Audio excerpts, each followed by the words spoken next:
रामानुजाय नमः। जय श्रीमन्नारायण। अतिथिर्यस्य भग्नांशो गृहात् प्रतिनिवर्तते स तस्मै दुष्कृतं दत्त्वा पुण्यमादाय गच्छति।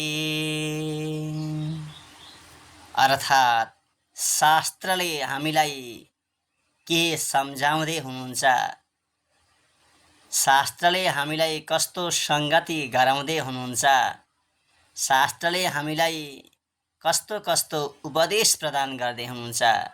हामीले शास्त्रीय मर्यादालाई स्वीकार गर्दै गर्दै, शास्त्रीय संगतिलाई स्वीकार गर्दै गर्दै आफ्नो जीवनलाई अघि बढाउने प्रयत्न गर्यौं भने, शास्त्रीय मर्यादामा रहेर आफ्नो जीवनलाई अघि बढाउने प्रयत्न गर्यौं भने हाम्रो जीवन अत्यन्तै सुसज्जित बन्न पुग्दछ, पावन बन्न पुग्दछ।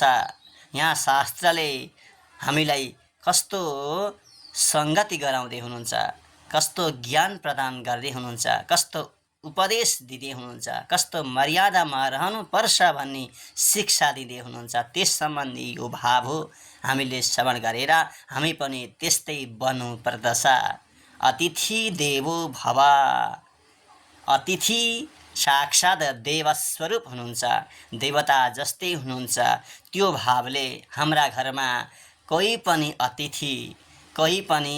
अतिथिहरू आउँदछन् भने, कोही पनि सज्जनहरू आउँदछन् भने, अतिथि भनेको कुनै प्रकारको मुहुर्तलाई नहेरिकन, दिन नहेरिकन, कुनै लग्न नहेरिकन त्यस्ता कोही पाहुना हाम्रो घरमा अचानक सहसा आइपुग्दछन् भने त्यस्तालाई अतिथि भनेर सम्बोधन गर्नुभएको छ शास्त्रले। त्यस्ता अतिथि हाम्रा घरमा आउँदछन् भने उनीहरूलाई हामीले अत्यन्तै सावधानीपूर्वक स्वागत गर्नुपर्दछ, उहाँहरूको सेवा गर्नुपर्दछ, उहाँहरूको शुश्रूषा गर्नुपर्दछ। आफूसँग भएको भाव उहाँहरूलाई प्रदान गर्नुपर्दछ। त्यसो गरेनौँ भने हामीलाई ती अतिथिहरूले अत्यन्तै अमङ्गल अथवा पाप बोकाएर, पाप थमाएर, पाप प्रदान गरेर हामीसँग भएको त्यो पुण्यरूपी आर्जन लिएर जान्छन्। हामीले आर्जन गरेको पुण्यरूपी धनलाई उनीहरूले लिएर जान्छन् र हामीले पाप प्रदान गर्छन्। त्यसैले अतिथिहरूको देवता झैँ मानेर, देवताको जस्तो भावको साथमा उहाँहरूको हामीले केही न केही सेवा गर्नुपर्दछ, उहाँहरूलाई केही न केही स्वागत गर्नुपर्दछ। प्रेमसँगले, भावसँगले, श्रद्धासँगले उहाँहरूको स्वागत गरेर उहाँहरूबाट आशीर्वाद लिने प्रयत्न गर्नुपर्दछ।